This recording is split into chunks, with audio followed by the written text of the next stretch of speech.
And it looks like we're off. Yeah, they're going to take these 3 chests here. And the first chest is the silver harp, one of the key items required to beat the game. And we have some money, no spells. So this key they'll have to use on this door, but interesting start in the silver harp. Yeah, that allows for one little additional thing that can come into play if it's a terrible opening game grind, and that's a random zone's worth of enemies can be summoned by the harp. Yeah, although you'd rather just want the metal slime at these low levels. Jackimus takes a few steps east, runs into a specter, and just nopes out of there.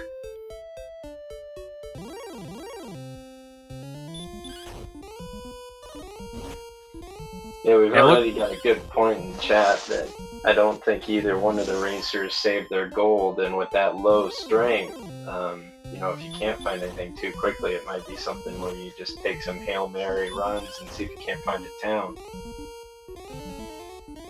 Well, Centroid's got his eyes on this Jackie. If he can get it, that's going to be level 2. Should be able to get that done. It's just going to take a little while. Yeah, he's got it, and we are going up to level 2.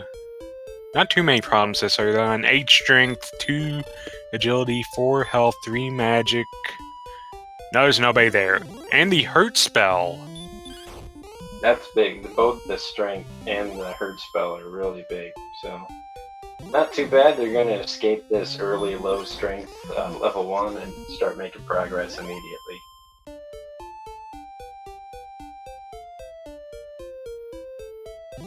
Yeah, the hurt spell can wipe out most of the lower level monsters in one shot, and it's going to take 2 to... should take about 2 to take out this droll. If it doesn't land that stop spell, which it didn't, only a 50% chance that's ever going to land. And just like that, straight up to level 3. Yeah, that's with 2, 9, 4, 9 spell of stop spell. Stop spells very good too. Those are some good early game spells to learn. That Droll Magi is not impressed with Jack though. Yeah, Droll Magi's taking out both of our runners here. Yeah, that's a little much for this this early. Oh, and there's stonemen right north of the castle. Those things are really powerful this early on, but thankfully really low agility, so not very hard to get away.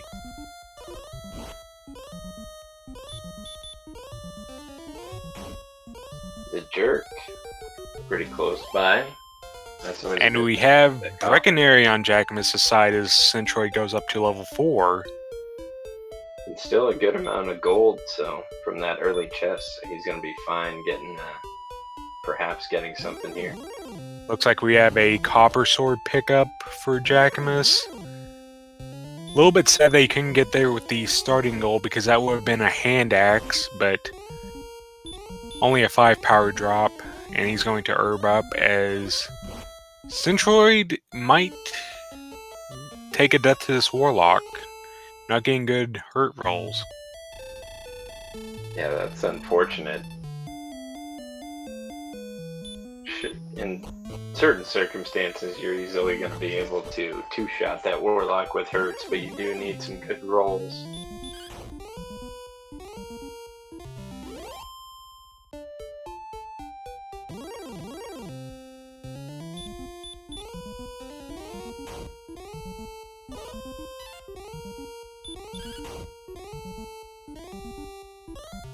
Yeah, Warlock's a bit on the bulkier side of that next tier of enemies.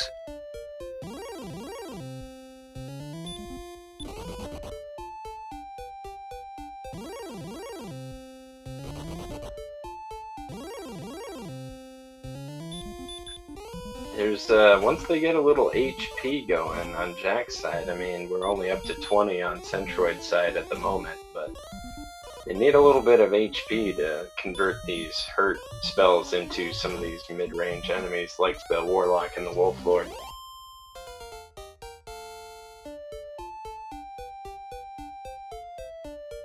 Okay, up to level 5 now. 3, 8, 7, 6. Not the worst levels that we've been getting this early on. Not exactly any huge gains, but at the same time, all the stats have been going up pretty steadily, so not that bad.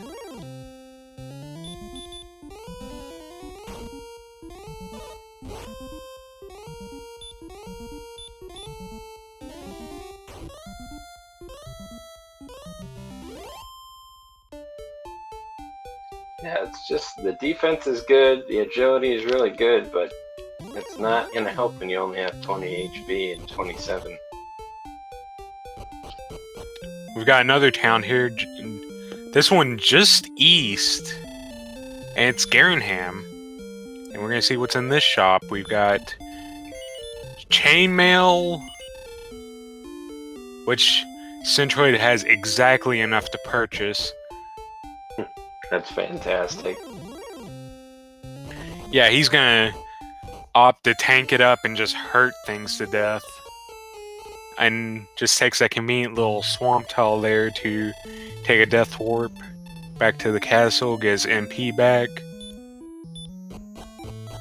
Yeah, he's playing a really efficient early game here. He hasn't tangled with too much things that he can't. The Warlock aside, which he had a decent shot of beating that, but he's killing what he can. He's moving on from what he can't, and he's gotten that chainmail's going to be big.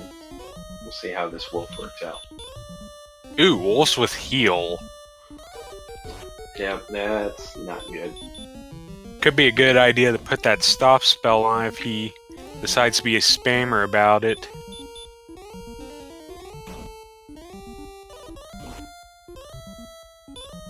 Ben says he's just going to try to power through that chainmail, really helping to take the sting out of this wolf.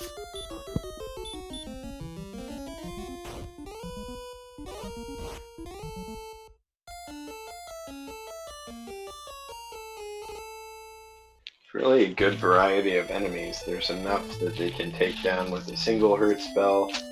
And once they get a little bit stronger, there's enough that they can take down with a 2 or 3 and maybe a stop spell on that wolf that's going to get them experience much faster.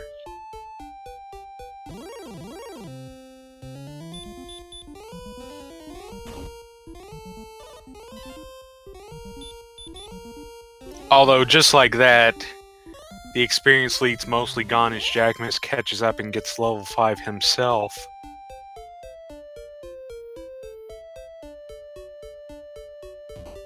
And Centroid finds another cave, and this will be the Staff of Rain cave. So we've already found our 2 caves that we turn in stuff at. We haven't talked about this yet. Our players are looking to defeat the Dragon Lord, and to do that they have to get into Sharlock, which is guarded by a moat. And we don't have boats, so we instead have to make the rainbow drop, which is done by collecting 3 items. The first item that we already have is the silver harp, which can be traded in for the Staff of Rain. I'm surprised Centroid didn't go ahead and do that. The second item is the Stones of Sunlight, which will be found in a random chest in the world. And the third item is Erdrick's Token, which can be either in a chest or on one of 3 search spots around the world.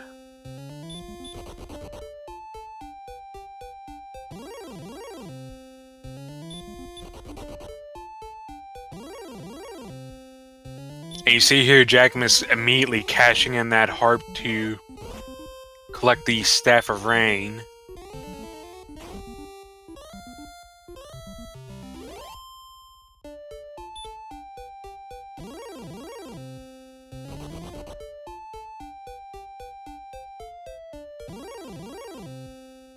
But yes, once they collect those 3 items, they'll turn it into the Rainbow Drop Cave, which we saw northwest of Tantagel, otherwise known as a jerk, because without those items he'll just kick you out.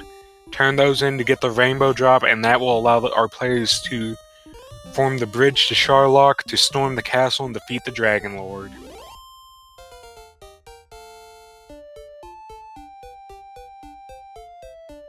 As Centroid goes up to level 6, gain 10 power, 1 agility, 7 health, 6 magic, and the spell of Hurt More. There it is.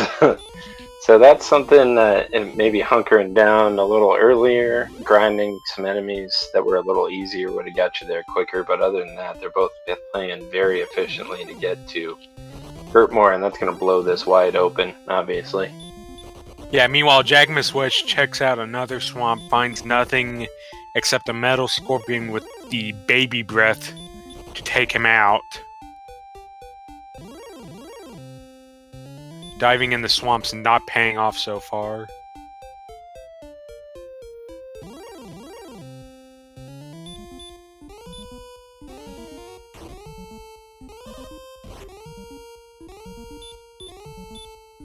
Centroid fires up the Hurt More on this werewolf, low rolls it so it survives, and gets left with 1 health and manages to take him out with a standard hurt. Catch a nice little break there.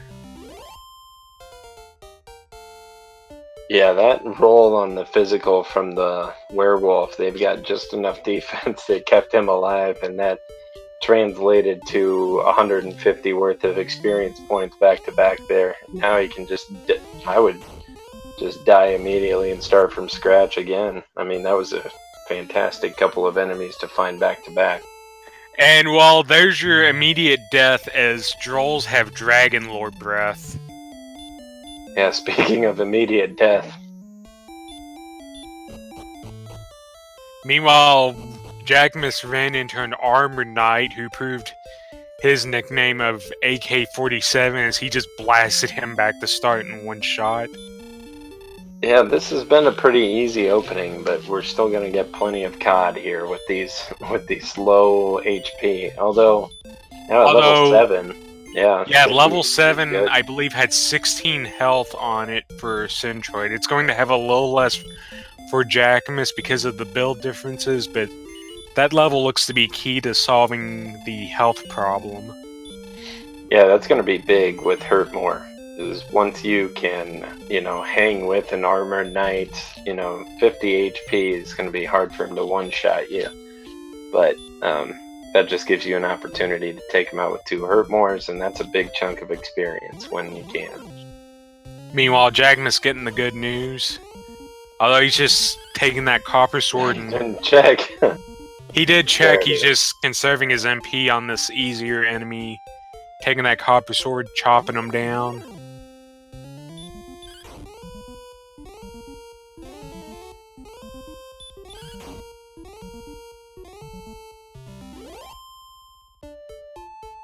Although even the high roll from the Hurt More isn't enough to take out that werewolf as it counters with baby breath of its own. Werewolf's on the edge of being able to be one-shot by a Hurt More, so sometimes even if you get a very good roll, it's not going to be enough and they're going to get a strike in on you.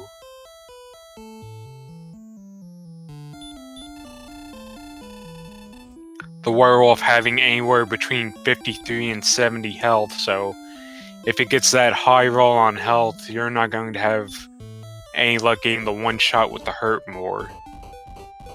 Staff of Rain over on Centroid's side here. Cashed it in right away now that we've got Hurt More, and you're going to be able to take advantage of pretty much anything you run across.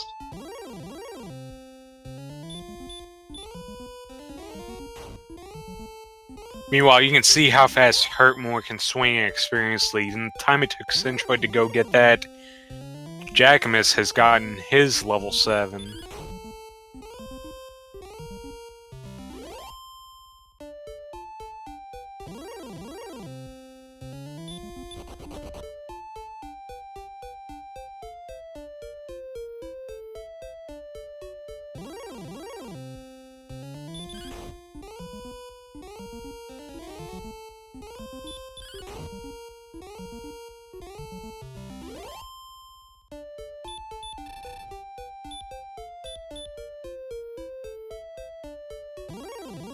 So really we're down to the only thing left to really give them full access to just about everything is maybe a little more HP and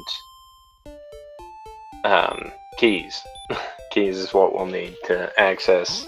We already know where Garenham is. We already obviously have the treasury and those two basements. So that's going to open up a whole lot of this seed and they can get some keys. And we have level 8 for Centroid. He's going to pick up 3 power, 12 hit points, no agility, no magic, and a DL breath to the face. I love it! Thank you, MDI.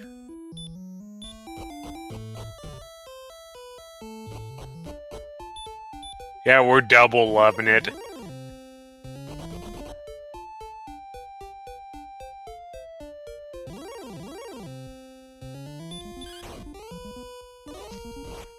Meanwhile, Jackimus done with his restock over at Breckenridge. He's going to explore a little bit more.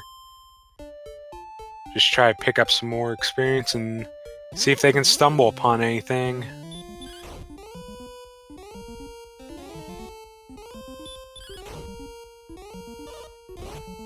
He's going to stumble upon level 8 himself. Not quite the level of Empty Eye because he did get 1 agility from his build, so Empty Eye not quite loving it, as he usually does with these 0 stat gains.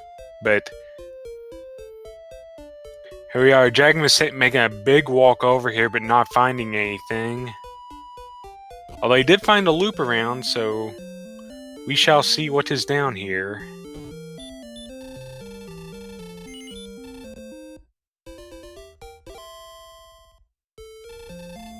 And that experience lead is basically, well, at this point it is completely evaporated. Oh. Oh, we have found something down here. It's called Red Dragons with Sleep.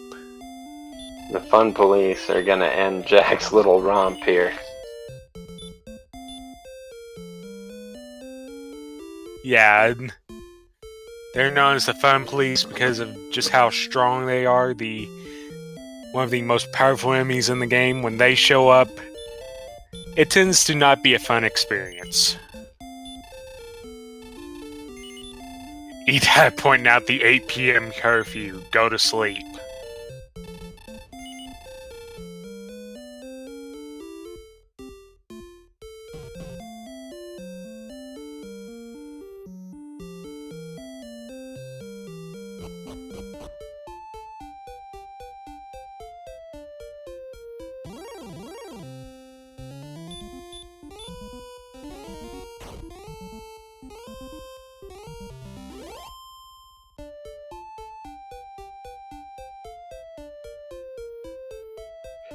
It's a great enemy set for Hurtmore. I've seen some Spectres, I've seen some Droll Magi's. Werewolves are good. I mean, you're not going to one-shot them every time, but at this point they're pretty close to being able to take a couple down even if they get physical. And Jackimus learning the bad news. Yeah, those Drolls are not to be messed with.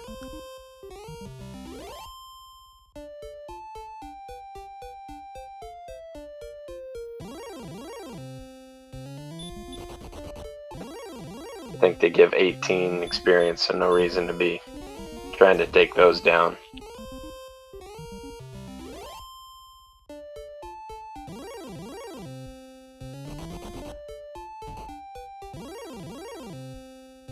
And the first Metal Slime of the seed makes a brief appearance over on Centroid's side, but he takes his 255 experience and just nopes out of there in half a second.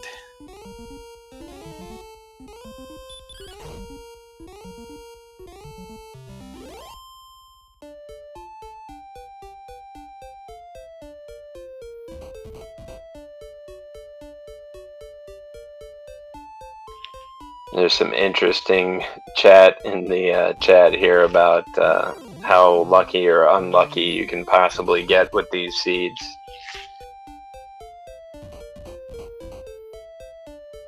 Yeah, talking about just how low some stats you can go. And we've seen that a few times. Just you get everything ready and you just have to sit and grind and grind and grind because that one stat just does not improve.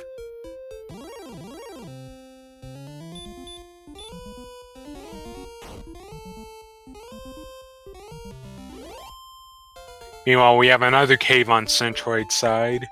But first we're going to have level 9. As he picks up 5 power, 1 agility, 1 health, 1 magic, and the spell of... I think he got a couple spells there, but I do believe that was sleep included in there. Meanwhile, Jackimus has found a cave of his own. Centroid's going to find a bonus cursed belt. Useless item on its own, but the information it gives... That confirms that one of the Fairy Flute or Erdrick's token is on a search spot. Yeah, that's always good to know. Meanwhile, Jackimus has managed to locate the mountain cave, I believe.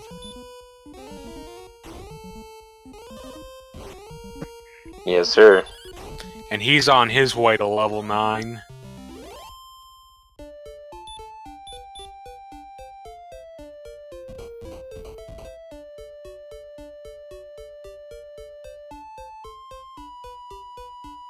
First chest in Mountain Cave, one up on the top floor, which is the Fighter's Ring for an additional 2 attack power, and then he'll be able to dive down and find 4 more chests, as Centroid finds a town, and more importantly, he finds Sharlock, the end objective of the game.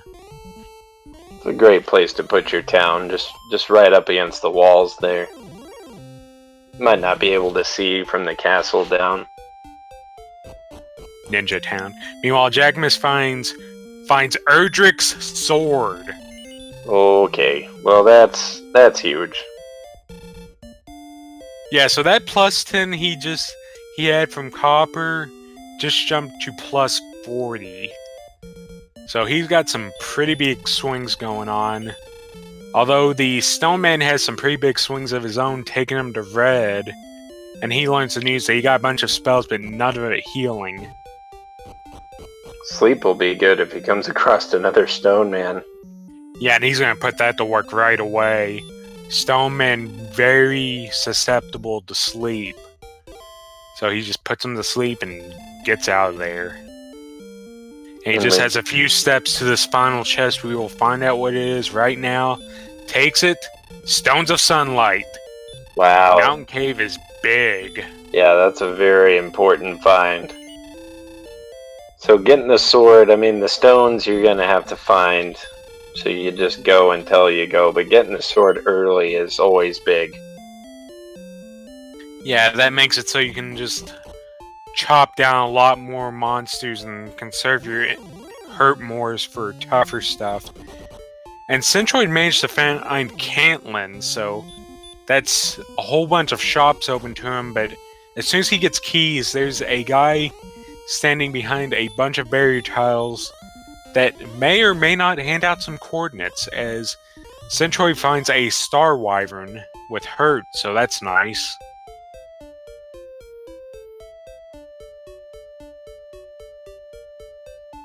Star Wyverns normally have a pretty good punch behind them, so letting that they do a much weaker spell and hurt is going to be nice for those Sharlock dives, as they can appear in there.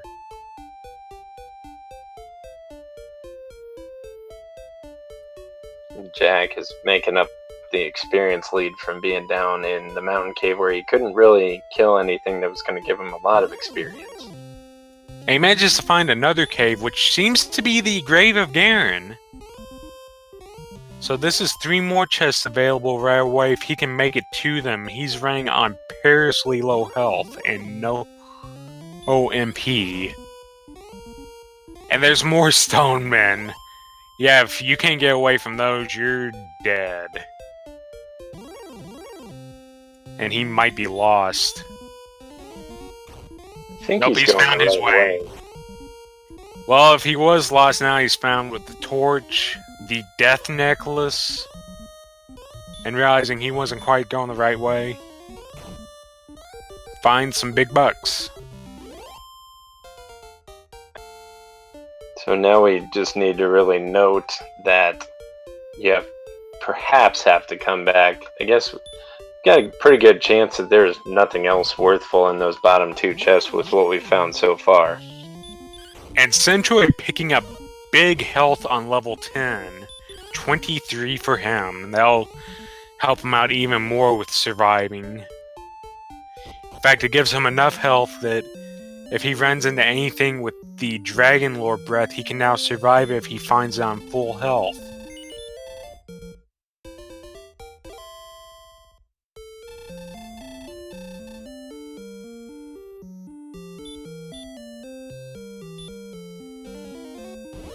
And Jackimus just takes a death warp. Going to see if he decides to head to Garenham. I believe there is a half plate in Garenham which would really help his defense out at the moment, so he's got some money on. We'll see what he does with it. I know there was a large shield in Breckenary too, and that's a good one because that might be the shield you end with depending on what other options we have for a potential gold grind. Yeah, it looks like that may be his plan.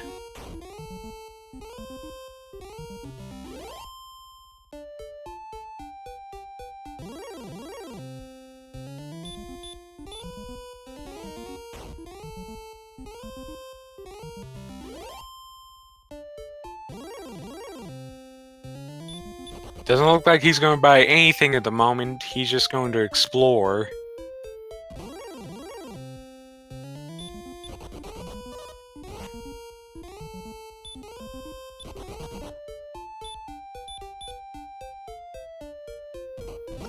The flash of a metal slime running by. And again. Meanwhile, Jackimus catching a glimpse of Sharlock. If he had just walked a little bit further over, he'd have seen Cantlin.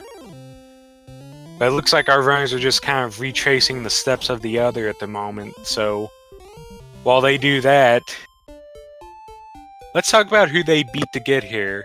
Centroid41 managed to beat It's Too Early, Zarnax42, and Silverfire on his way to this 3-0 match. And Jackimus took down Angry Larry, the Tie-Dye Guy, and Tyrannex for his 3 victories. So, well, there's no slouches in that grouping, but it's hard to find a slouch anywhere in this tournament. Everyone's playing really well, and everyone's got a lot of game knowledge.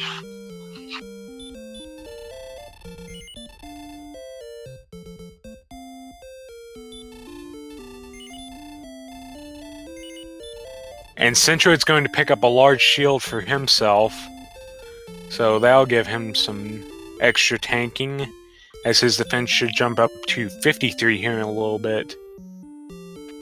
Hand axe too, that's a good call. Might as well.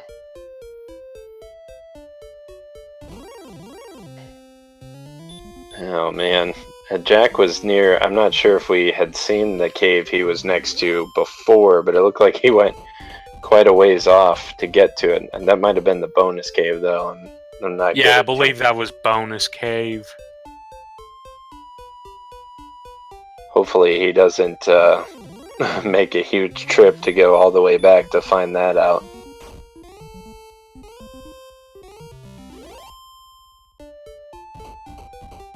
I don't think he will. He's already seen the mountain and grave, so those are the two areas with a big amount of chests. Right now, I'd be looking for towns. I'd be looking for Rimeldar. I'd be looking for Hawksness. Just something to find you a search spot. Coal would be good. Just something. Search spot, keys, both those would be nice right now.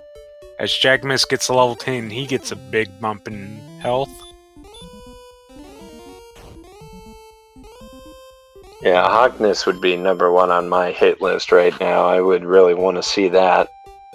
But at this point, it may be something where we've got to find a swamp cave or we've got to find keys somewhere to get there. Meanwhile, Centroid getting some moderate stats and heal more. So we finally have healing and a lot of health to go with it.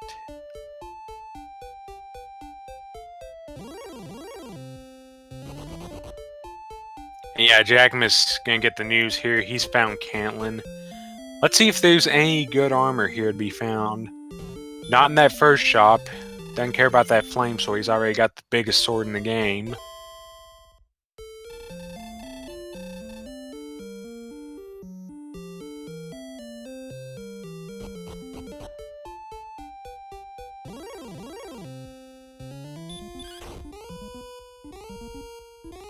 And not much going in the second shop.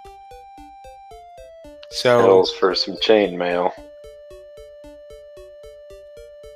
Yeah, we'll may see later on what's in the third shop, although currently it is locked behind a key door. So, no access to it at the moment. And Jackimus finally gets into a proper fight with a metal slime, and it has sleep and hurt. Ugh. Little pot shot as it runs away.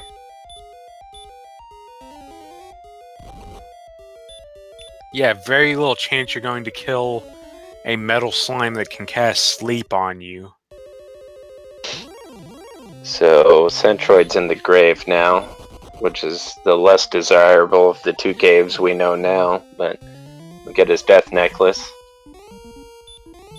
Yeah, and he doesn't have keys to go lower, so we'll see if he can find where the mountain cave is, because that's where all the goods are. And Jackimus making this big exploration, finding some good monsters to grind on, so he might be picking up level 11 here before too long.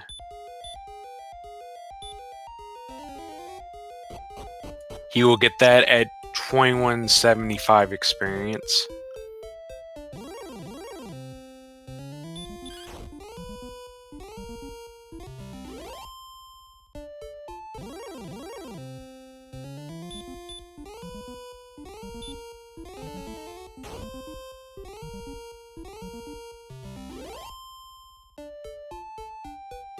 Map is very interesting. Seems like they must both be missing something, whether that's Rimeldar or whether that's Swamp Cave. I believe Centroid has just found the mountain cave, so if he can survive this dive, the Stones of Sunlight and Erdrick's sword will be in his possession. And yeah, we may be looking at having to dive through some swamp to find something.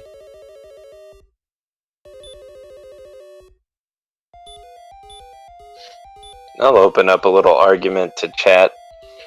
If you were a Centroid right now, would you run away from skeletons and scorpions, or would you kill them? Personally, I'd just like to go ahead and kill anything that's going to give me more than, say, 15 experience. Just every little bit counts, but he likes to run away from one, and I don't blame him for that either. It's just kind of interesting, and I know we've got some good minds in chat tonight.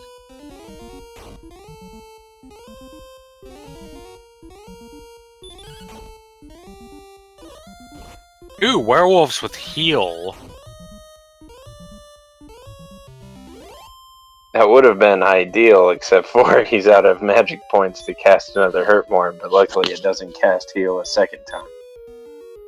And there he goes, he's got the big sword now. His attack power jumping all the way up to 97. Pretty good attack power.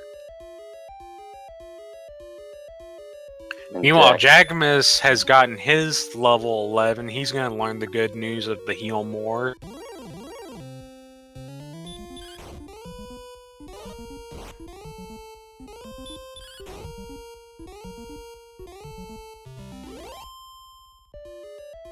He's trying to make the second round this bonus cave, but he's got the heal more spell, so he should make it, but he's going to be disappointed by what he finds. Yeah, I don't blame him for making a beeline back for a cave that you've seen, so. It's hard not to when you know you're missing something. He's got a lot of the seed left to open up. Centroid did convert and get these stones of sunlight at the bottom, so he's good to go. Now really the only thing that could potentially be left would be if, I guess, the token were shuffled into a chest and that chest happened to be in the bottom of the grave.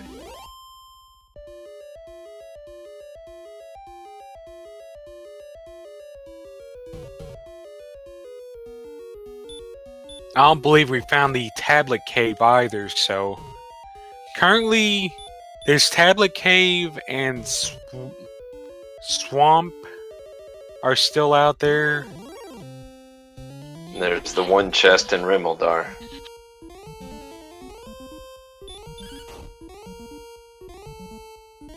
So those are likely what's in our basements in Tantagel and Garenham, swamp and the tablet cave.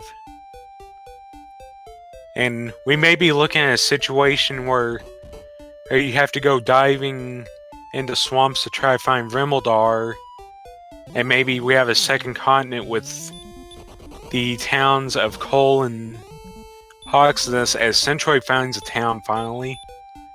Haven't seen one of those in a while. Let's see if he can make it there. He's gotta make it there on this low health.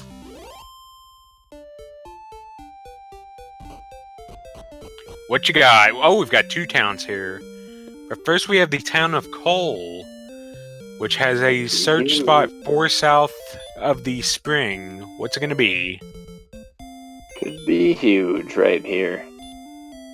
But it's not. Vanilla Fairy Flute. I don't believe we've seen a golem yet, as the purpose of the Fairy Flute is to spend 8 seconds tooting it and scrolling through text, but it's guaranteed to put a golem to sleep. As we find Hawksness right next door, so the only town missing is Rimmildar. So we got a 33% chance this is the armor and a 66% chance it's something required. Meanwhile, Jackimus getting slept and wrecked.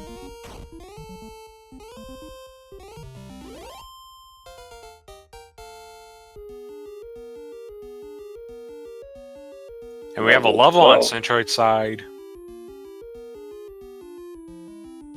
Nothing to write home about, though.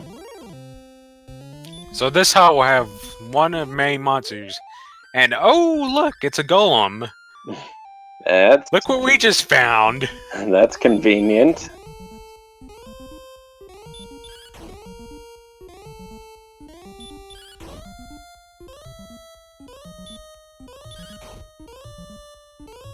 And he's getting really good rolls on the golem staying asleep here. Yeah, golem, one of the most powerful enemies in the game, right up there with the Fun Police. Tankier, hits as hard, not as agile, as Centroid finds the armor. You want to describe what that does for us? It'd be quicker to say what it doesn't do, but it heals you 1 hit point per step. It cuts hurt more damage in roughly half. It cuts Dragon Lord breath in a little less than half, making your survivability just fantastic. It's got the best defense power in the game. It also protects you from walking on swamp or barrier tiles. Oh, and let's not forget you can't be stop spelled while you're wearing it. So, I think that covers it, but I probably missed something. You didn't, that's got it all. As Centroid elects to just go ahead and grind here a little bit on this golem, as Jackimus finds the final town, this has to be Rimmildar. So, big finds on both sides. Now really the keys, other than opening up the other continent, probably. I don't know what all it's going to open up for Jack the more I think about it, because I don't know what really good items could be left in chests. The key thing it's going to open up are those coordinates. And that will tell us if the token is on the world map or if it's in a chest. Because we've only found one cursed belt at the moment. Although Jackimus is going to take a peek at the Rimeldar chest.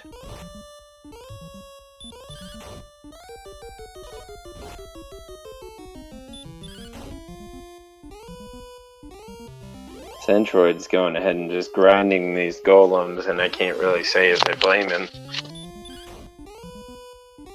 Yeah, that's a real nice grind spot. You can just put them to sleep and bash them down, and you have a town right next door to heal up on.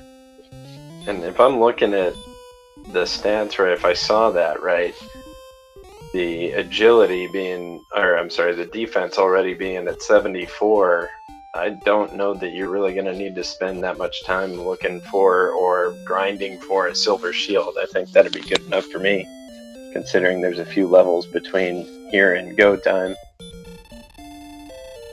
Yeah, the real problem right now is that MP is looking a little suspect at only 50. Generally, you want that closer to 80 and above, so you'll have a bunch of heal mores to use against the Dragon Lord. And Centroid's just going to cut the grind short and go looking elsewhere. Yeah, it's kind of a catch-22. I mean, at this point, you know you're more than one level away, but you never know how efficiently you're going to be able to grind on the go. So I think most people would agree and are proponents of, let's find everything we need to find first, and then we know we can just come back and do the grind. The only thing I think he might have been looking for was, you know, grinding up to a level with heal more, because then you can basically boss your way around the map. But with Healmore already in our possession, no need for that.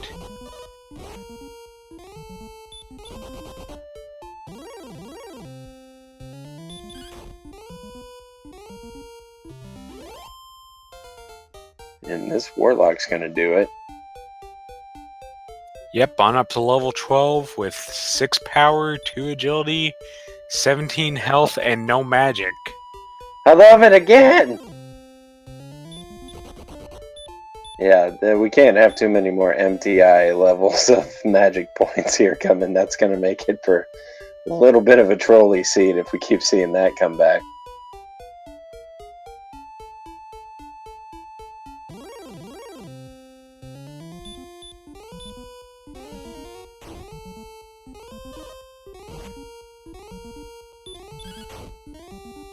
Looks like our runners are getting dangerously close to high 5 territory here.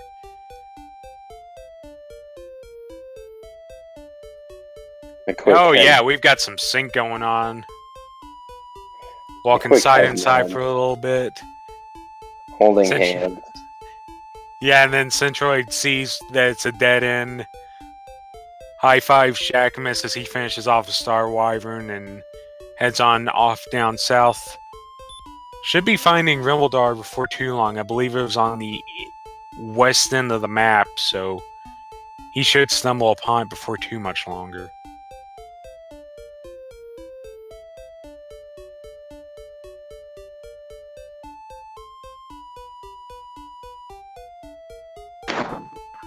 Yeah, this has been borderline the lightning seed, the way it's gone so far.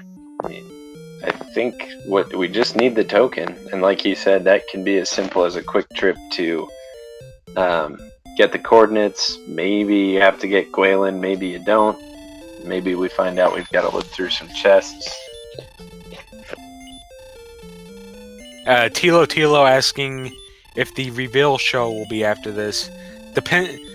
From what I've seen so far, it depends on how long the seed runs. I believe as soon as somebody duns, our beloved Angry Larry is going to get to work on rolling round 5. It got a little too complicated for me to handle on a Sunday night, so he's been doing a fantastic job behind the scenes, getting everything set up and making sure there's no rematches. and I believe he's going to get to work on it. So as long as things continue as they have, and we're looking at a decently paced seed, I think we'll just kind of linger here for a little bit and get his stream up on the stream here, and probably see those. But let's not jinx anything. Let's get through this seed first. Could be a troll seed. You never know. Yeah, I didn't see it personally, but there was an SRR race that looked like an absolute jet of a seed, and then you just got stuck grinding forever. Meanwhile, Jackimus got done checking the treasury, Centroid checking it now. It's nothing good. No gold to perform a gold grind, and no token.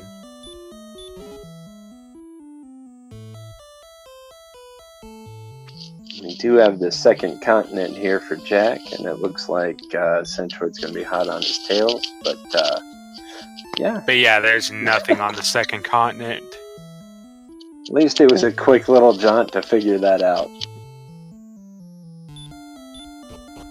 Yeah, that was already confirmed by the finding everything else.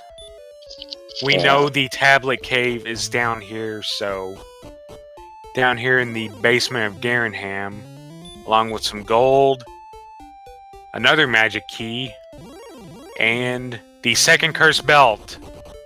So I believe that confirms it, right?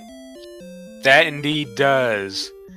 The old man sitting down in the middle of the screen down there, he's going to have some coordinates for us. And our runners will have to locate that spot on the map and head there to find the token. Let's see how much effort he decided to put into our scavenger hunt today. McGreer asking if keys were not required. You do need a key to access the coordinates guy. In theory, you could just search every lane tile without the keys, and you would have been able to finish the seed, though. I mean, I guess if we're being technical.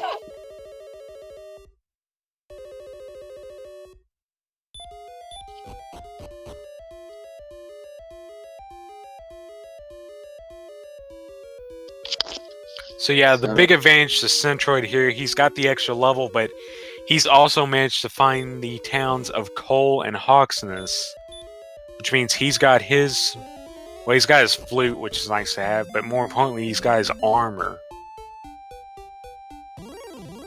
So he knows he's going for the token here.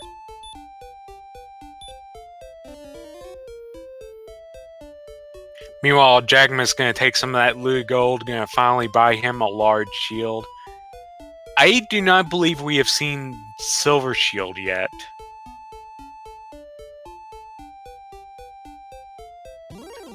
Yeah, I don't recall seeing it in any of the shops that were investigated. There's a couple that I don't think have been looked at yet, but I don't know that either one of them would want to take the time to do it, but who knows? And well, with no gold grind, yeah, it's not really feasible to begin with. Yeah, we can't. I don't think. What is the golem? It still gives you super low gold, right? So if they wind up grinding that, now I don't know. I don't think either of them did they take a second to check the spike tile in the swamp cave. Jackimus didn't. I don't know if Centroid even went down there. Okay, and here's Jackimus. He's making a beeline straight for the coordinates guy. Uh-oh. The fun police have stopped Centroid, but they do let him go. Just a brief frisking this time. And here we go. Dalmago Church, 87 North, 35 West.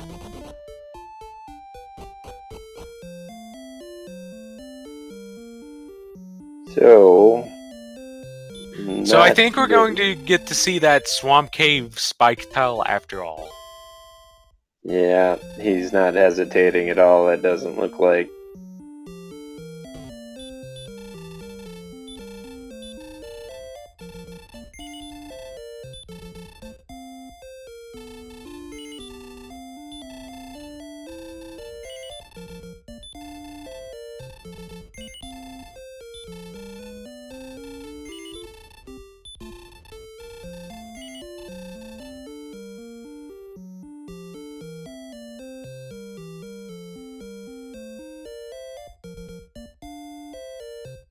So on the topic of these spike tiles we're talking about, that one space in Hawksness and in front of Princess Grey Aelin, which Jackimus is going to rescue right now, if he can defeat this enemy. And then in front of the Dragon Lord are tiles known as spike tiles, which contain either the Axe Knight, the Blue Dragon, the Stone Man, the Armor Knight, or the Red Dragon. Those picked at random per seed. And you can find them over and over again, which is usually how we grind in the end game. And as soon as these skeletons get out of Jackimus's way, we're going to see what's over here. Oh, it looks like Centroid's gonna count it out, or at least give it a shot. I really respect. Oh boy, this is gonna be fun. Meanwhile, we have stone men guarding the princess. Oh, Hawksness is gonna be good. I think that's gonna be the choice here. I mean, yeah, don't grind stone men. Golems are a little more annoying, but they give you 100 more experience per kill, so that's going to be huge. I'm loving Centroid try to count this out too. I hope he can pull it off. But the map, I guess I kind of feel like we know the map will allow it, but it's a lot of twists and turns. Yeah, I'm a little surprised too. You've got to know where. You've got to realize that the Swamp Cave is in the basement of Tantagel. And yeah, he's noping out of this. He gave up.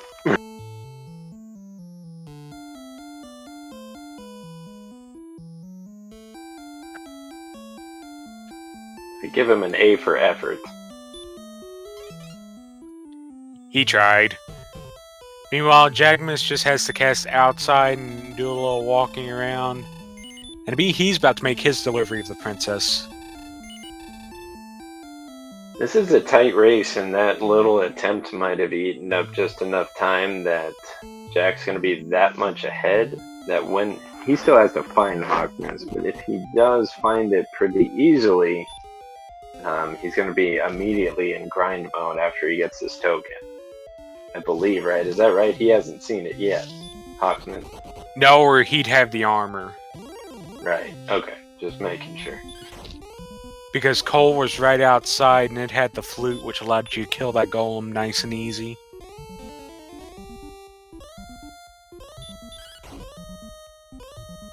So looking at their sprites here, and I'm not like a big expert on Dragon Warrior, Dragon Quest lore, but is this like a father-son matchup?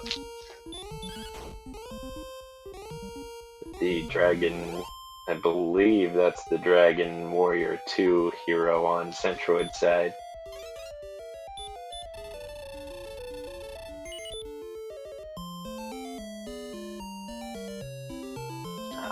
Well, kind of father-son, I guess.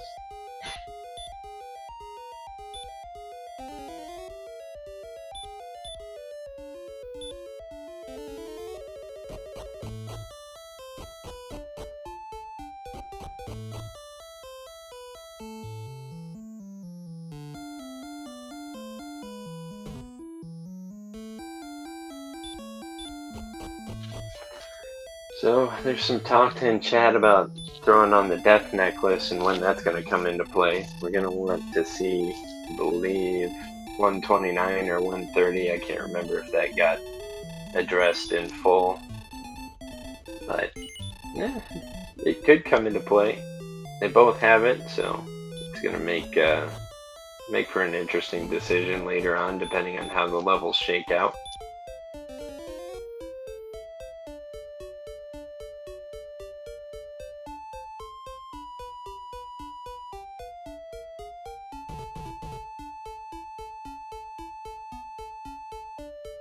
Centroid's got to kind of convert this lead right now if he wants to stay up. He's got to grab this, and he's going to exploit the fact that he knows where Hawksness is, and Jack likely is going to take a little while at least to find. Well, as we speak, I believe he's coming right up on it.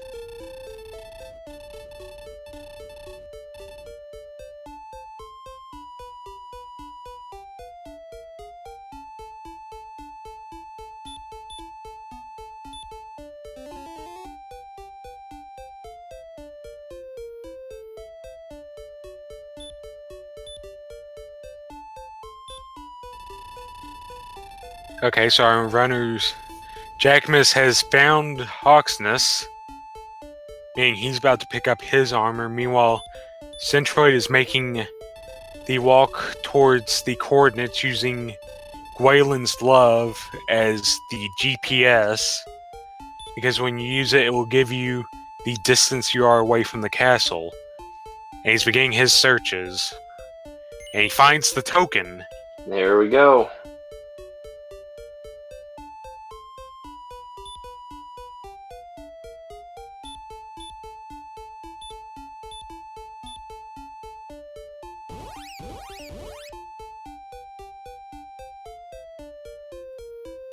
I was going to say there's only one reason to get rid of a torch instead of wings there, and that's if you're planning on using the wings right now.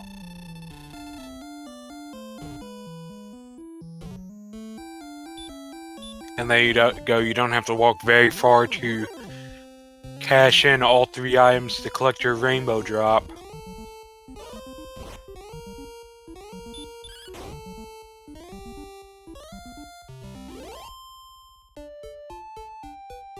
And Jackimus has gotten his Erdrick's armor, he just needs to find the coordinates.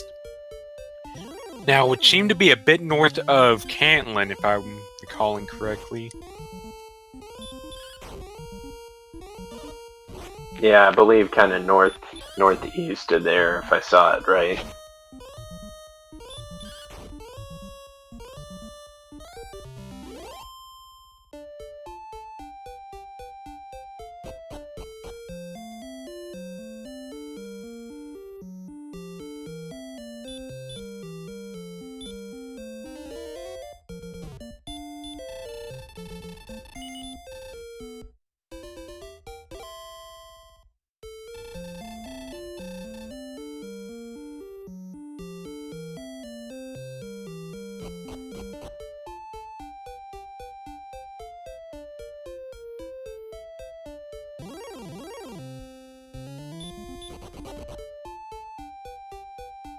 So as we start to do our Charlock dance, or as we head on down, let's do kind of an enemy check. We know werewolves are fine, and armored knights I don't think have been too deadly.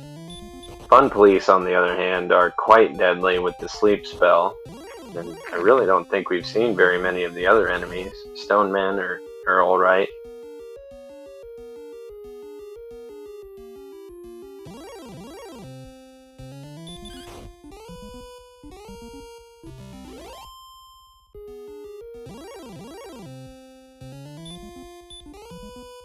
Yeah, our runners are going to be hoping to see very little in the way of the fun police.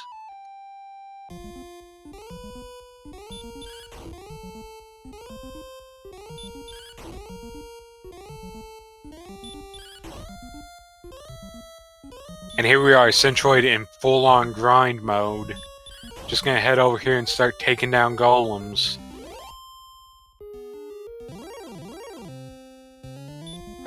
Zarnax is throwing out some ideas in chat. We have seen some metal slimes, so if they get to a reasonable power level where they can start doing some damage, I think it was not too far north of start that we had seen some. Yeah, but the problem is they have a high chance of putting you to sleep. Oh, that's right. Those were trolly little things too. Sleep and hurt. Meanwhile, Jackimus about to find his token. He's just got to take, looks like a couple of steps north and a couple back to the east, and he'll have it.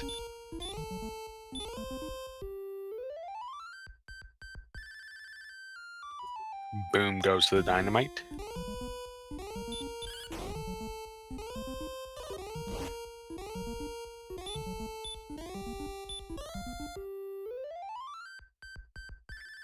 So as we approach an hour into the seed, or just past here, nothing really too curveball-y here, so it's just going to be about getting that grind and who can more efficiently kill these golems at this point.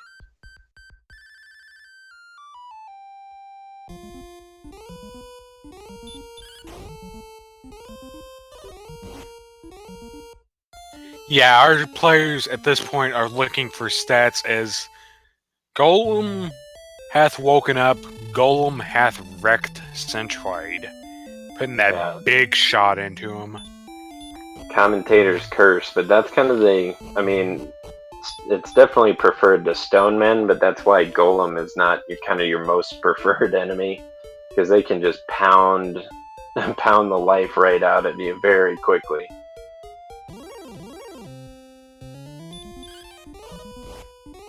Trix asking about the colors on these stats. Right now you see you see orange on the agility, health, and defensive power stats. That means they are borderline for going down and fighting the Dragon Lord. And you'd be expecting around you want at least 97 health for the Dragon Lord in order to survive 2 straight max roll Dragon Breaths. The MP you'd want, I'd say, around 80 at a start, and the attack power about 130 is a good starting point.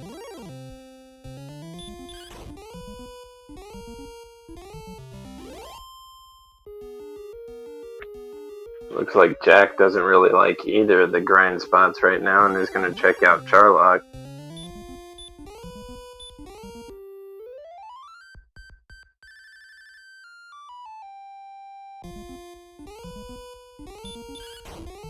It is annoying to have to play that Fairy's Flute. It wastes about 8 seconds per play, so it makes these fights very lengthy, although getting a crit right there helps out quite a bit. We're going to see level 14 here. Nice power, nice agility, nice everything except MP.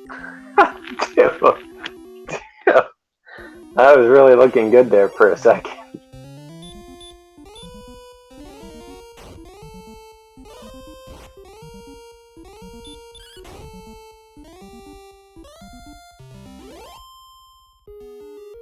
Yeah, even at Death Necklace, which takes you up 10 attack power for a quarter of your overall hit points, we're gonna need a lot more heal mores than 6.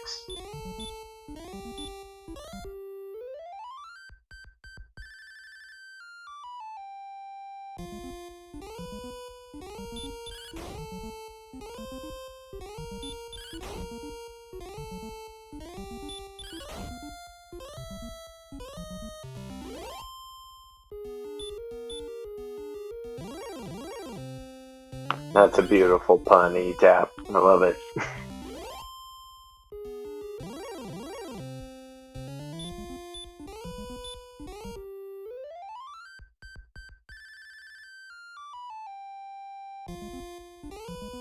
Yeah, you can see that defensive power jump up for Centroid. Ideally, you want your defensive power at 86.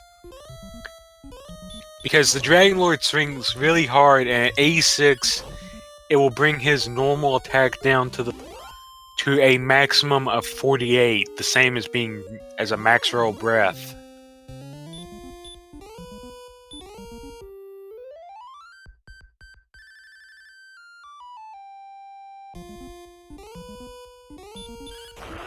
Yeah, at this rate, the difference between strength agility and strength HP is going to be pretty negligible. Jackimus having to leave because he was getting low on MP.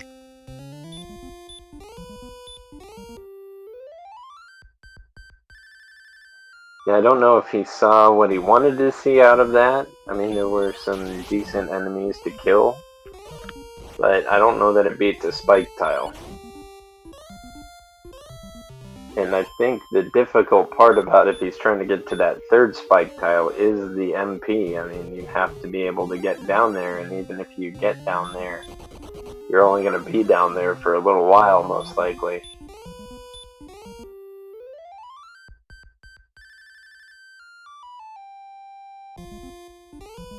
But yeah, something Chad pointed out, Jackimus is on the strength agility build, And with 84 agility on Centroid's side, this is going to be really big for Jackimus. The agility he's about to pick up here as soon as he can take out this blue dragon.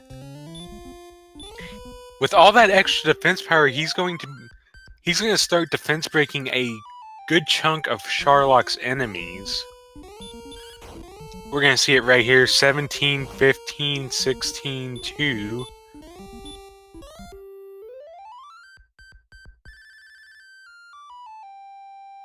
And he's not quite there yet, but in one more defense power, the werewolf and the star wyvern will be broken. Both our players are already defense breaking the wizard. Centroid, even though he's going up against the difficult golem with all that HP and all that power it has, he's really extended his lead a few hundred points here. He's a little more than a kill away from getting level 15. Yeah, one of the advantages of Spike Tile is you get those encounters real fast. You just have to walk one space off the tile and one space back on. If you're wanting to get a bunch of encounters in an area, you're at the mercy of the RNG, so it may be difficult to take out these golems, but they're coming in fast.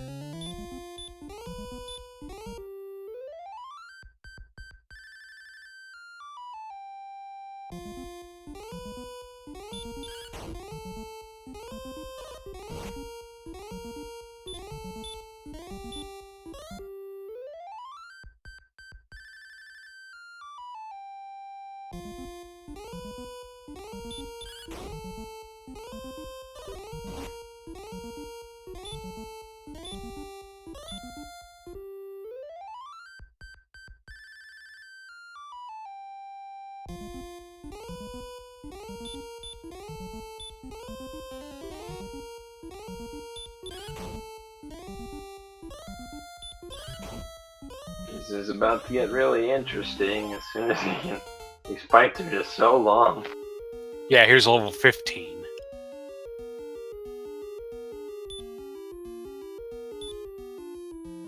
Wow. Okay. Buckle up, ladies and gentlemen. We might be here a while. Didn't even get to a 7-2 more there. That's great.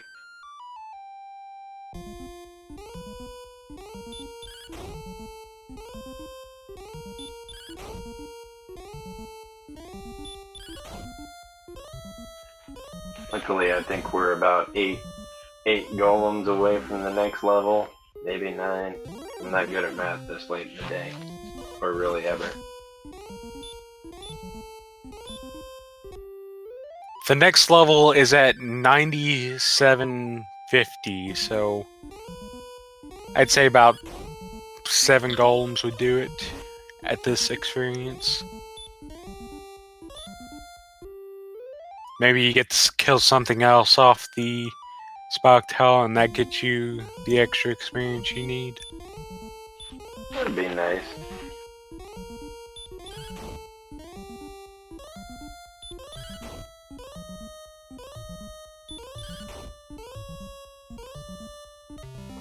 Yeah, Jack is taking advantage, like we said, of these lower tier Sherlock enemies that he's getting pretty close to defense breaking them all if he hasn't already. But the experience that they give versus the experience just grinding through a golem, it's probably, even if it were an encounter every tile, it's probably about even.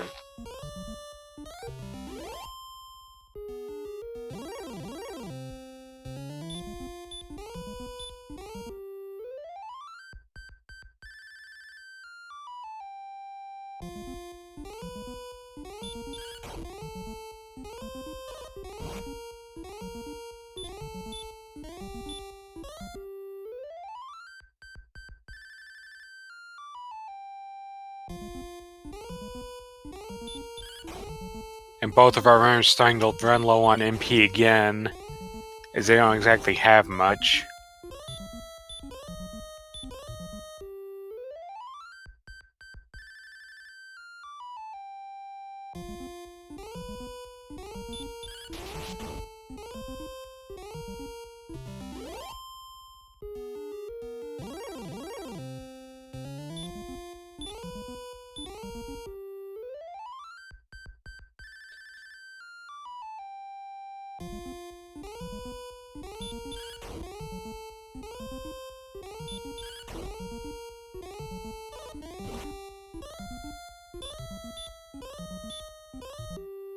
Yeah, the lead has been varying here. I've seen it as high as about 1,600. I've seen it about as low as 1,000, but I think slow and steady is just barely winning the race here.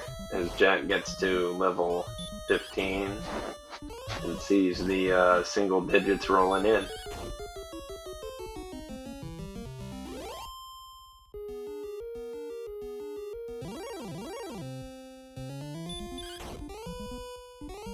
And we're gonna have synced up pit stops.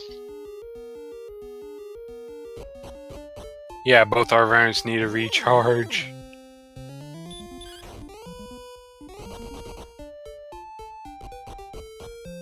Oh, there's a metal.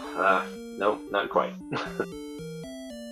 Interesting though with the metal slimes there. I think the attack power you need to ensure yourself of hitting a metal slime is, I think, 132, maybe somewhere right around there. Which I think they're close to, but not quite there.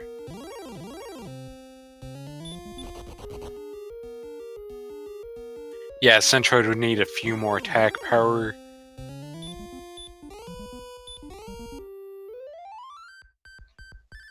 Alright, 3 more golems and we're gonna see 16. Unless Jack can go through a killing spree really quickly here.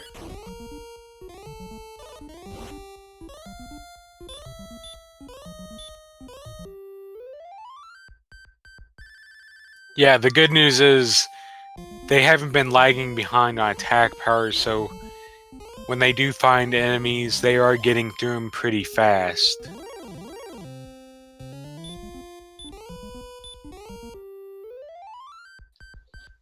Even if Centroid feels ahead here, if he's watched Jackimus's races, Jack tends to be kind of an endgame magician. He seems to have a sixth sense for when to take a dive and when he needs to be aware. It's interesting to watch.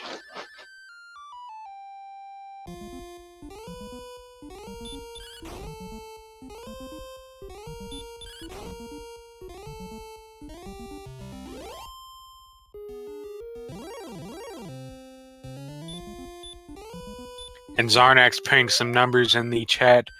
130 attack power to guarantee hits on the metal slime, 136 to potentially get a one-shot, and 142 to guarantee one-shotting a metal slime.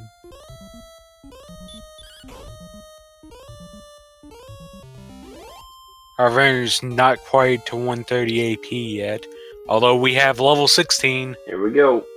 What you got? 4 attack power, 9 health. There's the MP. That is still... I'd say that's go mode with the death necklace. Yeah, I think, yeah, the hit points at 145, I think you're really good to go there. You're doing an average of 15 and you'd have 10 heal mores, so you should be fine as long as a whole string of terrible things go wrong. Not necessarily guaranteed, but it should be good to go with the death necklace. The death necklace, for those that don't know, will drop your health by 25%, but will give you 10 attack power, which is really nice against the Dragon Lord, as he has 100 defense, so you immediately cut 100 off your attack power, and then divide by 2 to get your maximum damage roll, divide by 2 again to get your minimum damage roll.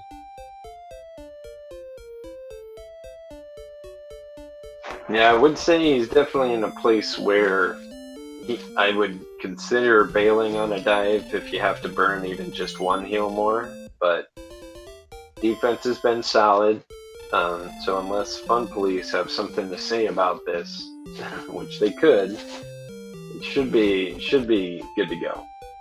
We're hoping for the best. Jack's diving a little bit, I guess, maybe trying to get a little more information, see if there's a better room to be grinding on. Yeah, there are 3 zones in Sharlock. The top floors, the middle floors, and the bottom floors. But I do feel confident that while Centroid's definitely making the dive here, the 110% Jackimus will be diving after this next level as well, even though he's going to have a little less hit points.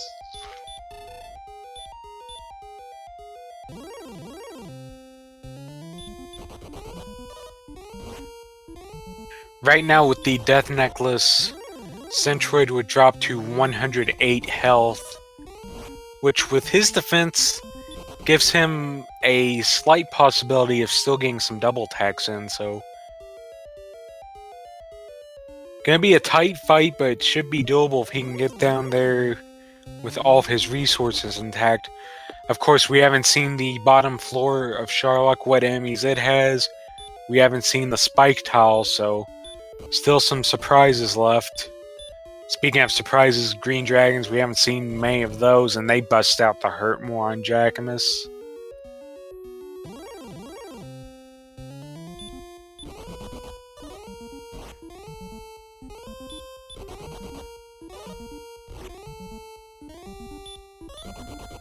You got AK-47s causing a little delay in traffic down the bypass here. Jackimus has made it to the final zone of Sharlock, in what I like to call the U, and has ran into some golems.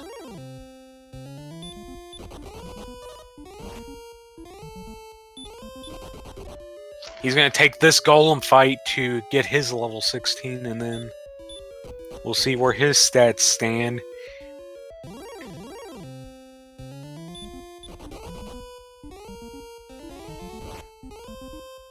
Yeah, Will Wagner bringing up an interesting thought in chat. A lot hinges on how difficult the final spike tile is going to be in this one.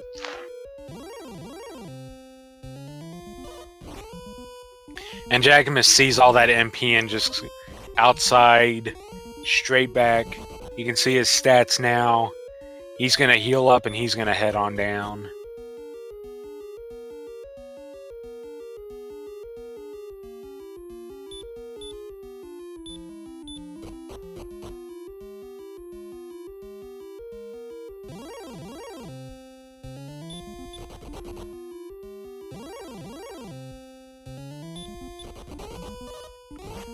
Yeah, there's really not a lot of room for error here at all. Yeah, Jackimus is going to be in a little bit of a scarier situation if he opts to put on the Death Necklace, because he'll drop down to 99 health. Just barely above where you want to be.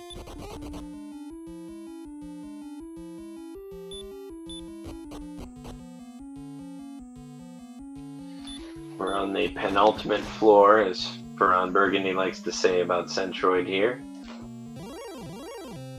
And there it is.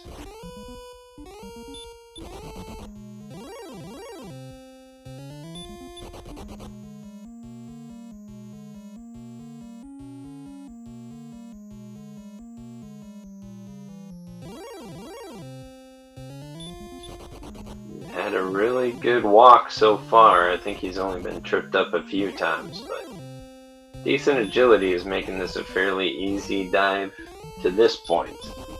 Yeah, and running into lots of stonemen on golems, not exactly the highest agility of monsters.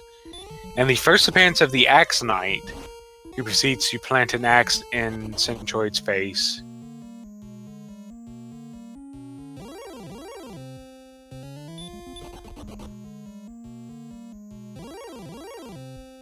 And here we go. As soon as he gets away from this golem, we will see what is guarding the Dragon Lord. Steps on the tile. Stone Man.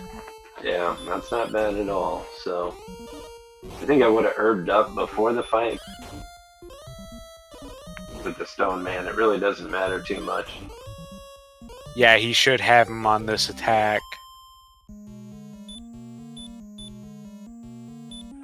So barring some painfully low rolls, this should be a pretty smooth fight, but there's still a lot of luck between Dragon Lord 1 and the first swings of Dragon Lord 2 to determine a lot of what we're going to see here. And Centroid actually electing not to use the Death Necklace. think he forgot, which he can run, which, okay. I've done that before. You get excited, you forget you've got one step to go.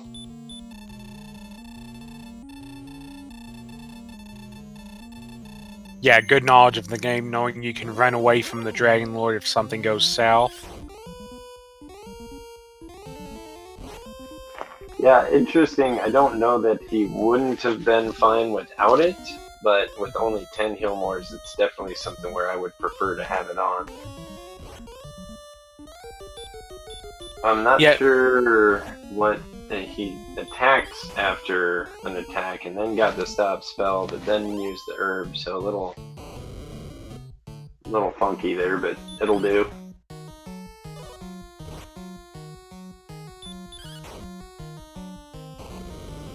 Oh, risky attack.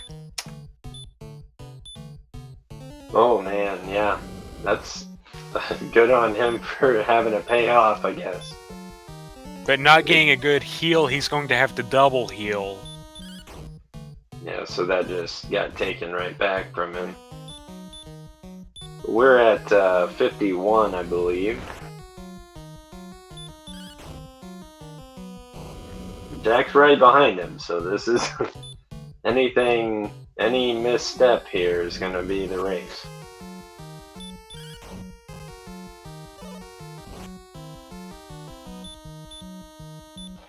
Jack has his death necklace on. His health drops to 99. It'll update here as soon as he gets into battle.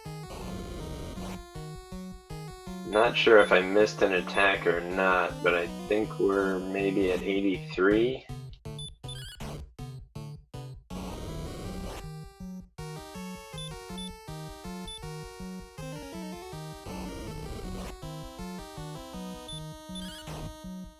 Jack's in the final fight here. I think he got ambushed, though. He did. Oh no, yeah. That's not a great sign, but I think it's survivable. Meanwhile, Centroid rolling a lot of 13. That's actually below average, so he's down to his final heal more. And another low roll of 11. Same as Jackimus. He's still got a chance here. Yeah, good in getting that hack, and he's got him. Alright. He got some 19s and 20s early, so he had some room. But get out your GGs for Centroid, everybody. That was a fantastic race. He's going to take it by just a little bit here. And there's your dot done. Centroid has finished in 1 hour, 24 minutes, and 5 seconds, and has secured his bye in the first round of the bracket stages. Yep, so 4-0 for Centroid. Fantastic. Taking out some great runners, as we talked about earlier. So good on him. Great race. Very efficient race, start to finish. Great job. Yeah, and Jackimus here, down to his final heal more. Gets a good shot in, takes a breath, spins the final heal more. We'll have to see if he has enough to finish this fight out. One final swing. Got him.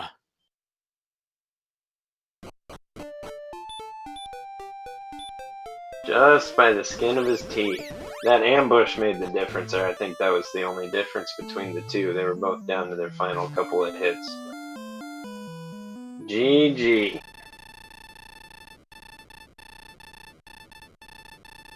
And we've got a little mist dot done.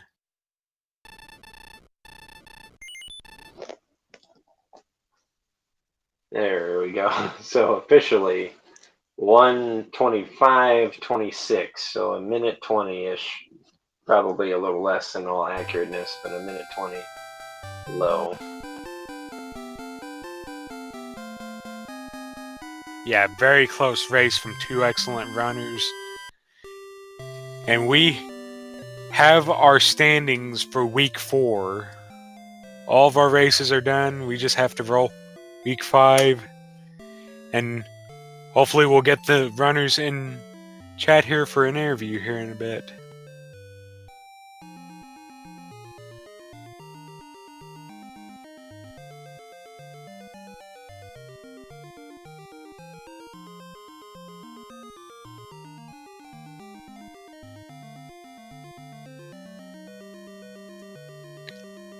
Meanwhile, I can already see it.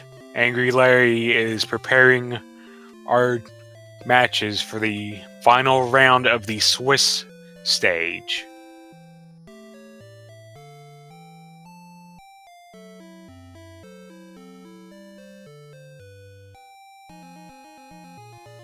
The final round of the Switch stage will go for 2 weeks due to holidays and all that good stuff, so a little bit of extra time for our runners to get their races in on this all-important week as we finalize who's going to the brackets and who's going to have to take one final AM match and who's just going to be out. Yeah, it's going to be crazy. So the next couple of weeks here, we've got Labor Day, obviously, is causing kind of the delay. So we're going to just do a 2-week final Swiss round, like you mentioned. So plenty of time to get the 20 races that we're going to have in. And then we're going to be all set up. Anyone, I think it's the 12 plus or minus 1, 2 and 3 runners that are left. We're going to have a massive play-in race that'll be shown. I think the idea is tentatively to have it shown across 3 Randomania channels on Wednesday night the 12th. I believe that's right. I think Game Boy or somebody in chat can confirm that I'm not just making that up, but I think that's the loose plan here, but obviously a lot of action left to go.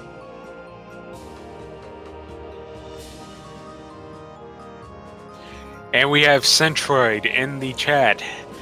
Welcome, Centroid. How'd that run feel in that close finish? I mean, most of that seat felt pretty good. I was getting kind of worried towards the end, like, you know, that grind was taking forever. You know, I did almost kind of drop the ball on that Dragon Lord fight. I don't think I had enough. I don't think I would have had enough attack power to kill him without the Death Necklace, but maybe I'm wrong on that. So I kind of got lucky that I guess I remembered last minute to put it on. And Jackimus in here as well. Oh, very close race from both of you. Yeah, your grinds. It was the Golem versus the Charlotte grind. And today it seems the Golem won out.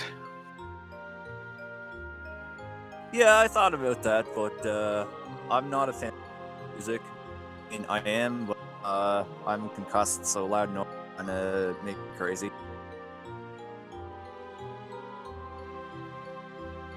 Well, it's definitely something where you guys played the seed so efficiently throughout, finding everything you needed.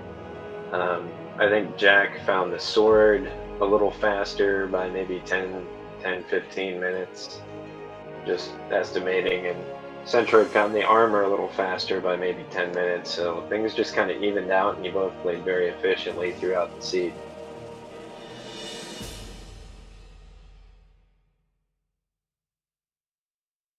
Yeah, it was.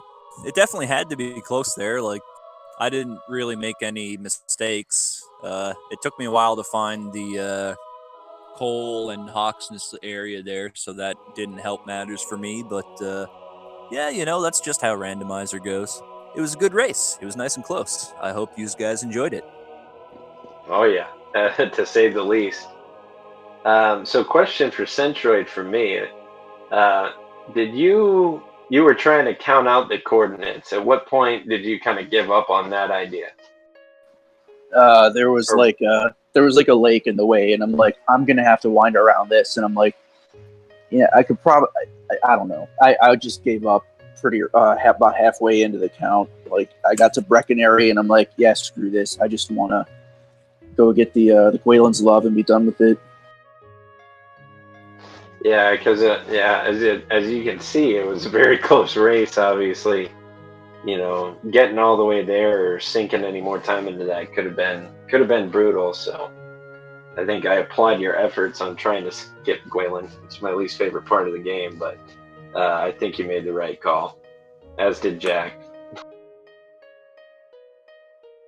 Yeah, I just saw the big numbers, and I'm like, Well, I already knew at that point that the connecting cave was in the basement, so it's like seconds to just go for it.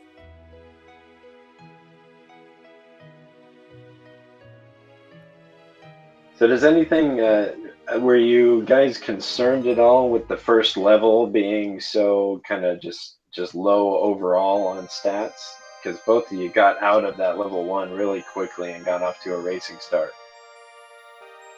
No, I wasn't concerned. The agility was really high, so you could go away and explore. It was no big deal. I mean, there was lots of slimes around the start, so it was like, it's one thing to have low strength and like, slimes and red slimes, but if there's nothing else, or those things have like Dragon Lord breath, and then that would have been bad. But it was just, it just takes a couple minutes to get through 5 slimes or whatever, but it wasn't a big deal. Okay, and then you guys got to exploring, and for the longest time you had such little magic and no healing. How did that feel? Buy a few herbs, it's no big deal. Don't be afraid to walk through the swamps. That's where stuff can be.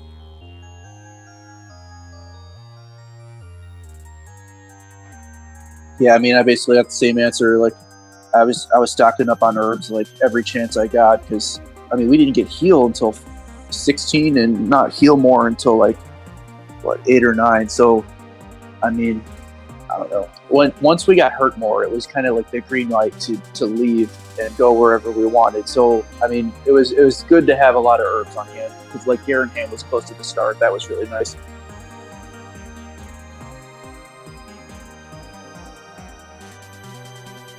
And then someone pointed out in chat, you found that gold in the beginning of the game, and neither of you decided to save it. It actually would have turned out to have gotten you a hand axe if you'd walked east far enough. What's both of your opinions on saving that early gold? Do you just not do it, or does it kind of depend? If you do like a 5-step spiral around Tantacle and you don't see a town, it's not worth saving. Even though it ended up that it was pretty close, if you did like a 7-step spiral, you could have seen Garenham. It's just, nah, don't save the money. But I guess I got lucky and, just ran away from a couple guys and bought the copper sword at the start, so whatever, it's all good.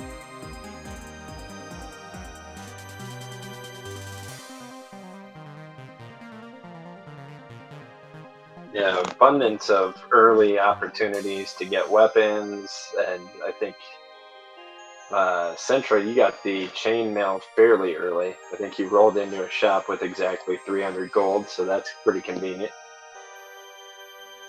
Yeah, I can't remember exactly where I got that, but I don't know. Maybe that was Breckenary or something. I honestly can't remember where I bought that. But I believe it was Garenham. Would have had to have been Garenham if you bought it early on.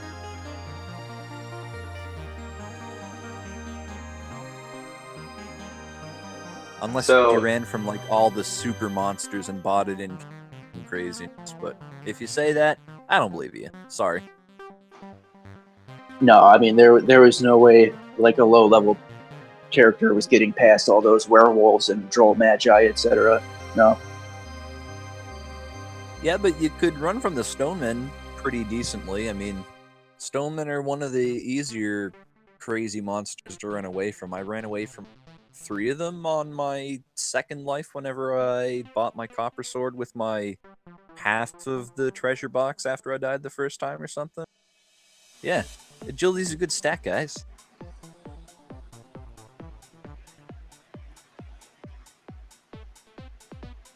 Hey, Jackimus, what level did you finish at? I finished at 16. That was the one where you suddenly had enough magic to actually do anything, really? Yeah, that's what I finished at, 16. I'm assuming you also wore the death necklace for the final battle? Oh yeah, I'm not. I maybe you could get enough doubles. I had 145 hit points, so maybe I could have got enough doubles to make it work. But you know, without the doubles, there was not even enough attacks to kill the Dragon Lord. So I would have had to got like a lot. So I just thought the Death Necklace was so much safer. And worst case, I would have probably just had to make a second dive and would have got it on the second dive. Nah, at 145 hit points, you would have been fine. I played Strength Agility, and I think I had 133 before putting the Death Necklace on, and I probably would have been fine. Just the Death Necklace makes the fight fast, do a little more swing. With 145, you're going to get a double basically every second cycle. I've got to worry about that too. I see. Yeah, it's kind of tough to do all that math on the fly, and I was just like, you know what? I feel a lot safer doing the Death Necklace, so it was just like, why not just get it out of the way? Yeah, fair enough. If you do enough of these, you don't have to worry about doing fly. It's just, 140 hit points, whatever. I'll be Death Necklace if you have it, just faster. It's less rounds of combat to finish up. That's about it.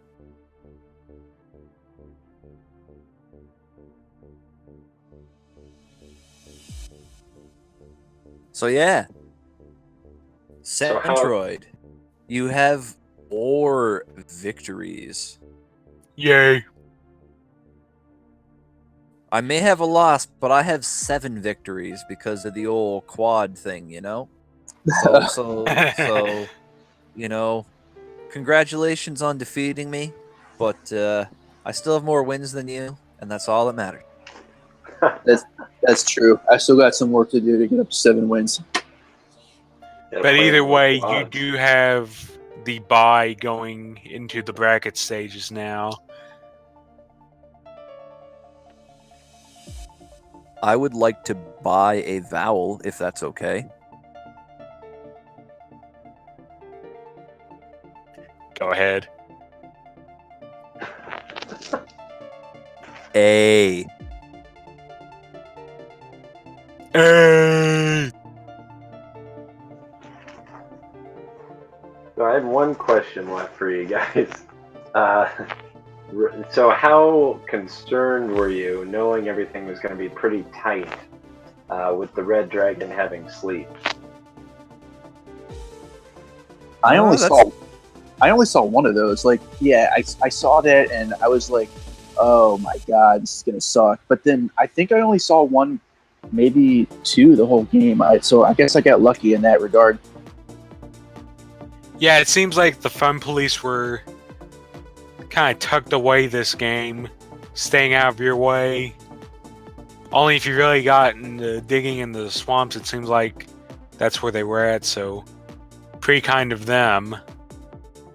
Well, the thing is, this is not chaos mode, so anytime an enemy has a spell or multiple spells, their stop spell resistance ends up being at least reasonable, is just how the mode works.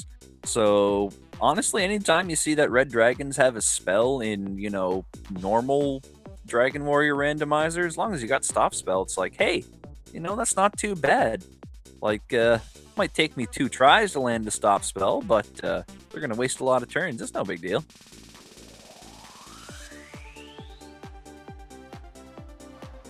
I can actually pull up that information right now. The Red Dragon actually had 11 out of 16 stop spell resist, so they were a little tricky to hit the stop spell on. Maybe you need 3 tries to hit. I mean, unless you're actually trying to, like... I guess it could have been a little interesting if the Red Dragon was the mini-boss in front of Dragon Lord. But, you know, then again, maybe not.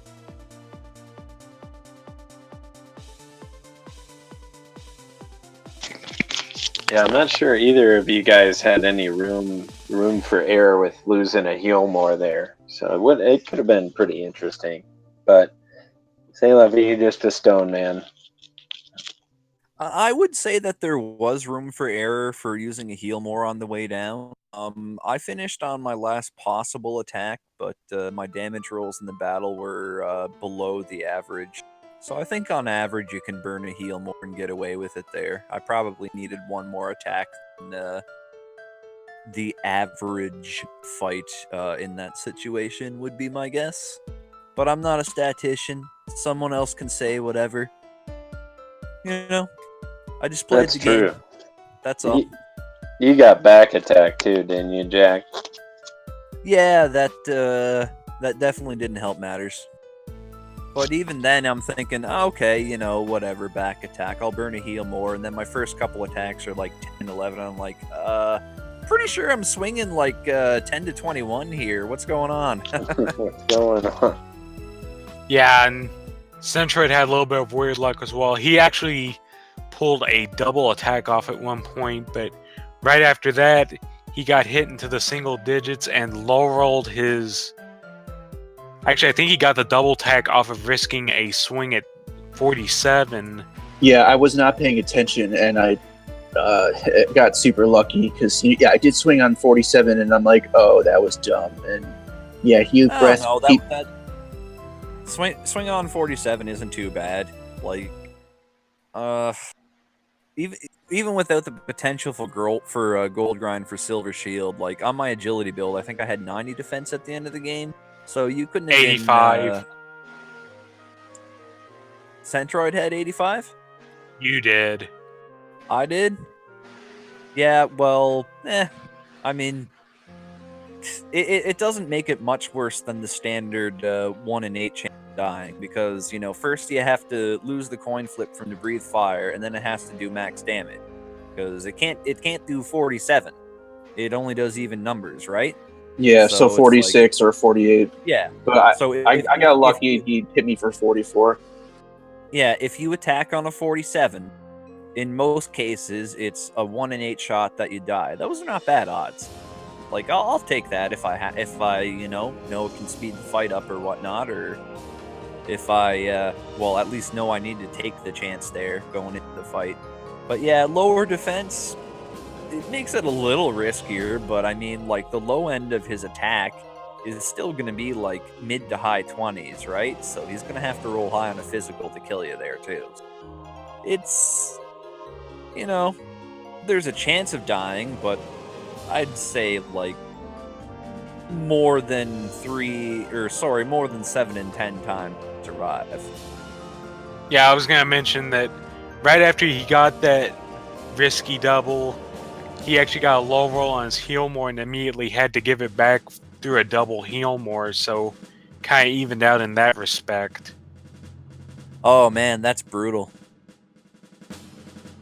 Yeah, I think he only healed up to about 88 and then got slapped down to 46 and decided not to risk his luck a second time. Well, 46 is much riskier than 47 or 48. There's multiple rolls of fire breath that can kill you. So, just based on that, your chances of death go from 1 in 4 without factoring the high roll on the physical. But yeah, I just wanted to point out that there's a little bit of luck rolling around for both of you on that Dragon Lord fight, but in the end, you both brought it home and brought us this very close race. GG's to you both. I think you both did a pretty good job of proving why you were undefeated until this point.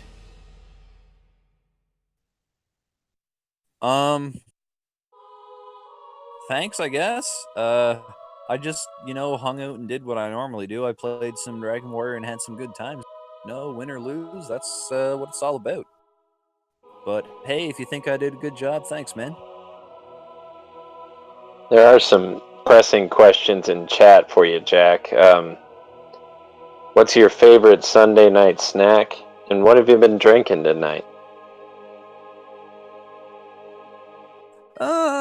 Favorite Sunday night snack? Well, I've been just kind of picking away at some wings from a local place there. I wouldn't call that my favorite Sunday night snack, but that's what I got tonight. As far as for what I'm drinking there, I've only got 1.5 Alpines into me there.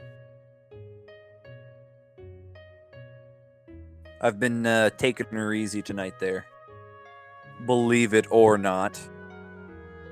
I know that Wolfman kid's restreaming and listening here, and he's thinking, "Oh man, you don't know. I saw what you were typing in IRC before." But it's like, nah, I was just messing with it. What about you, Centroid, while we kind of bridge the gap to our restreaming of the 5th round matchups? Do you have a favorite Sunday night snack? I mean, not really, but I was eating some chips and guac earlier, and oh man, that stuff's good. Centroid, you're doing it wrong. Your favorite Sunday night snack is a Jack, because that's what you just snacked on, son. You're supposed to trash talk. You ruined everything. Oh, my bad.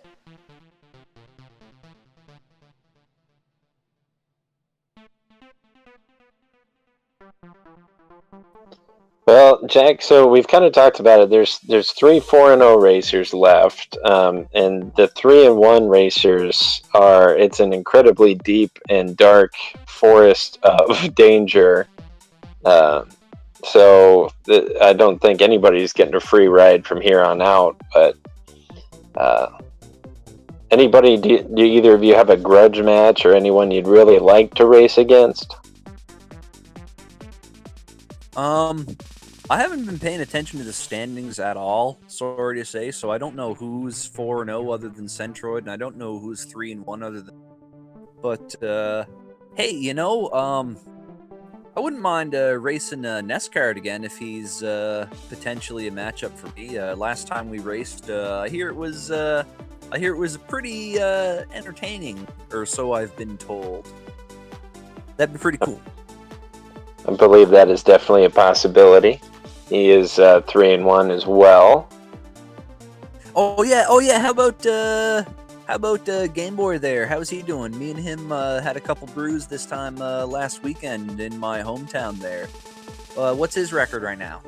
2-2. So I think there's an outside possibility for as Angry Larry reiterates, you're 7-1, and I should stop misquoting. Yeah, exactly.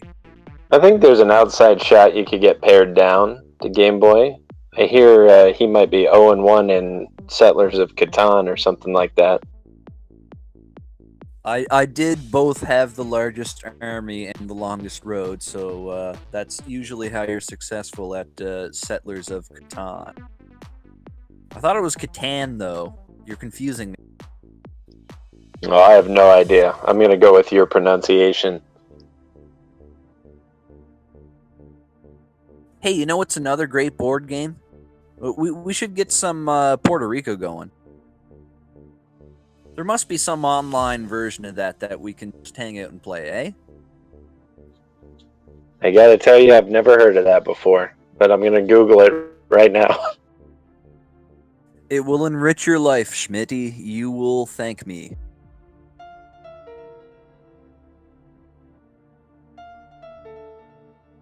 So, we gonna figure out who's racing who in the next round there? I think I'm usually the last match every week, since I always got to do her late Sundays, except for last week when me and Larry went on Monday there. So what are we doing? More matchups or what? Yep, I believe Sparkover is in this chat room. I don't know if she can join us yet. I know she's working on getting everything loaded up, all pretty for us to enjoy. But yeah, we're just kind of holding tight, so if you have any other observations about the game you'd like to share, feel free.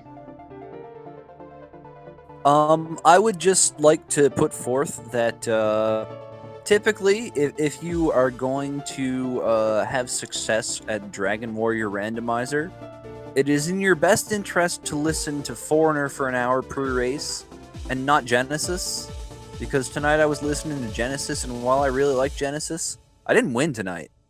So, yeah, great band, but don't listen to them pre-race because it will give you, like, bad karma or something? I don't know. Meanwhile, it looks like we've got the map up, the fun map from a previous race in this tournament. Yeah, that was a fun map. I'm really glad I didn't catch that one. Hey, which channel are we on here? Since I want to tune in and see the matchups for next round there. We are here on the Randomania channel. Yeah, but which one? There's a lot of numbers. The one without event. a number. The one without a number? The All right, single. hold on a second. Let me bring it up here. The one without.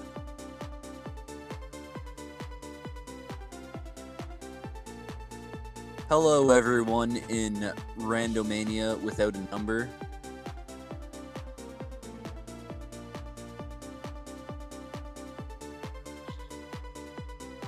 Oh yeah, there it is. I see it. Cool. So, Any yeah. final thoughts from you, Centroid, before we transition out? I mean, not really. No opinions on Genesis? I mean, Genesis is good. All right. Well, what thank you is both. your favorite Genesis song? Man, I really can't name one. I'm sorry. You can't name a single Genesis song? I mean, I used to, but I used to listen to it when I was a kid, but it's been a while.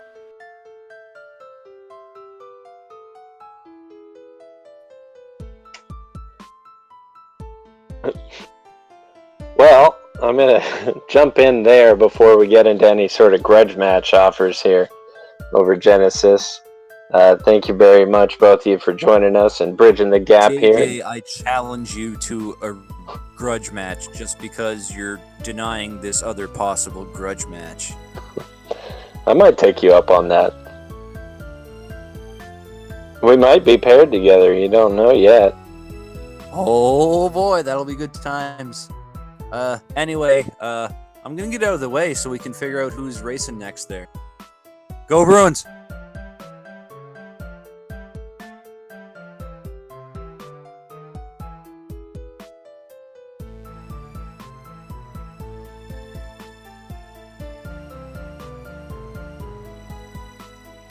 And with that,